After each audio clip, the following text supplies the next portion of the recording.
this is a point that I've been saying for a hot minute, and I don't know if anyone agrees, but I agree. So the creator of Scott Pilgrim Takes Off, that's a show that semi-recently, maybe it wasn't recent, I don't know. Time is different after COVID, dropped over on Netflix. And he said that Netflix releasing all episodes at once is the dumbest shit ever. There's literally no upside.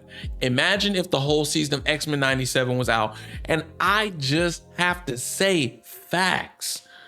One of the greatest things about X-Men 97 right now is that we all have this like community weekly catch up after the episode. If people had just been able to binge all the way through, episode 5 doesn't nearly have the amount of impact that it does for us as the fans, because you have people watch it the day it comes out and they're like, oh my God, that's crazy. And then you get online and you're all talking about it. And then people who aren't watching or people who haven't been caught up are like, oh my God, everybody's talking about episode 5. I gotta catch up on X-Men. And then people get caught up and it drives the conversation even more. And now everybody's like, yo, this was almost like a mid-season break, or this was almost like a season finale. Like, what's gonna happen? So you have a different level of excitement, community, of hype when you just have that anticipation of waiting 7 days just to simply watch a 30-minute episode. It is like Saturday morning cartoons to the max. Sorry, I know I got heated, but Bridgerton's about to come out, and I'm not, because I think that they drop that all at once all the time. And there was a time, dude, like now that the world's opened back up like fully, now it's not as bad, but dude, there was a time I got spoiled every morning of a new show dropping, because like somebody would stay up until midnight West Coast, 3 a.m. East Coast, binge the whole thing before 6 a.m. or 8 a.m. And then they're just posting the theories, the spoiler. Like there's no sense of theories, no sense of hype, no sense of anticipation. It's literally like, it's like a quickie in the worst possible way. You know what I'm saying? Like, it's not even fun, because it's like you didn't expect it to just end that soon. You feel what I'm saying?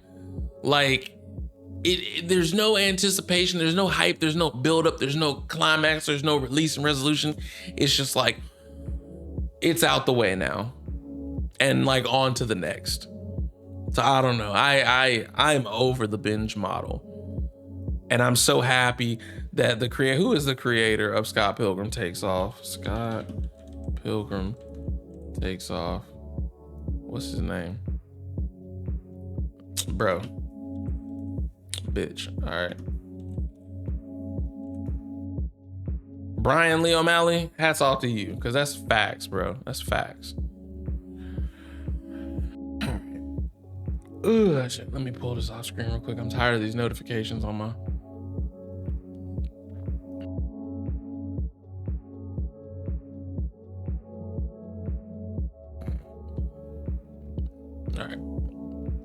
All right. Last bit of news. Marvel Shang-Chi gets exciting update as fans await a sequel. Let's see what GameSpot got to say about this. God damn, that's bright. I turn the brightness down on this page. Marvel Shang-Chi series gets exciting update as fans await a sequel. Shang-Chi and the Legend of the Ten Rings released in 2021 and made more than $400 million in the box office. No word yet on a sequel or if any characters could cross in other Marvel projects. But Simu Liu has now provided an exciting update. People want to see more of the series. Posting on Threads. I really got to actually start posting on Threads. Apparently people be over there. Liu responded to someone who expressed their dismay at Marvel's lack of output for Shang-Chi following the movie's release years ago.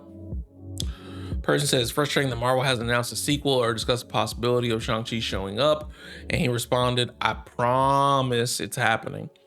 The statement doesn't specify if he's talking about a Shang-Chi sequel or some other extension, but it's an exciting update in any event for fans of the series. So that's lit to hear. Prior to Shang-Chi's release, former CEO Bob Chapek said the film was an interesting experiment as it relates to its release model because it was launching in the theaters exclusively instead of debuting simultaneously on Disney Plus, as some other Disney films did during the pandemic.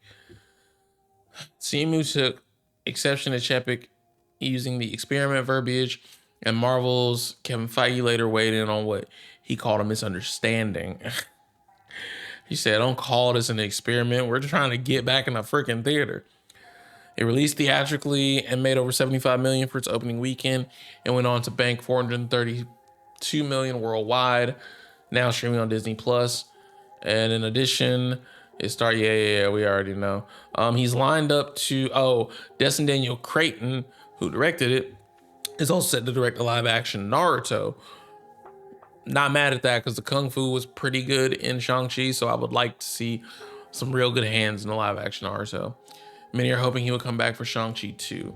So, might have an update on Shang-Chi. Shang-Chi might, maybe we won't get any announcements soon, but we can expect to see Shang-Chi in a little bit. You know what I'm saying?